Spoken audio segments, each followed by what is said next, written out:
코로나19 사태에 온 나라가 총력 대응을 하고 있습니다마는 확산세는 계속되고 있습니다. 경북대 병원에 나가 있는 취재기자 연결해서 자세한 소식을 알아보겠습니다. 윤영균 기자, 대구에서는 어제 기저질환이 확인되지 않은 사망자도 나왔다고요?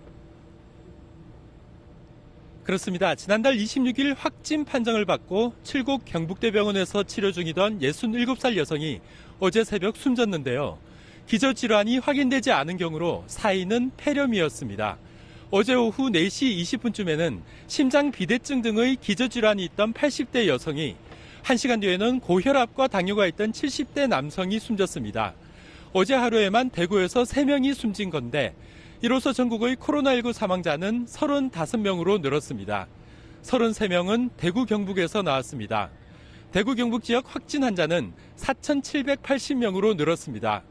다만 어제 대구의 추가 확진 환자가 400명 정도로 하루 500여 명씩 늘던 데 비하면 다소 주춤해졌다고 할 수 있습니다. 증세가 가벼운 환자를 위해서 생활치료센터를 마련하고 있는데요. 운영은 어떻게 되고 있습니까? 네, 집에서 입원을 기다리고 있는 대구 지역 확진 환자만 2,300명에 달하는데요. 어제까지 600명 가까이 되는 경증 환자가 생활치료센터로 입소했습니다. 대구 생활치료센터는 6곳으로 모두 1,200명 정도를 수용할 수 있는데요. 정부는 생활치료센터를 신속히 확충해 다음 주 초까지 2,000명을 수용하겠다고 밝혔습니다.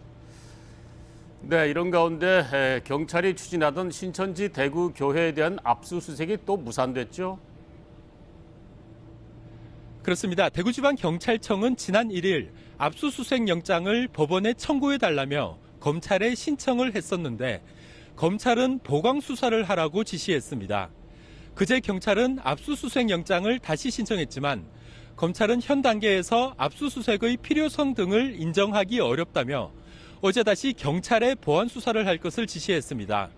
권영진 대구시장은 지난달 28일 감염병 예방 및 관리에 관한 법률 위반 혐의로 신천지 대구교회 관계자들을 경찰에 고발했습니다. 지금까지 경북대병원에서 MBC 뉴스 윤영균입니다.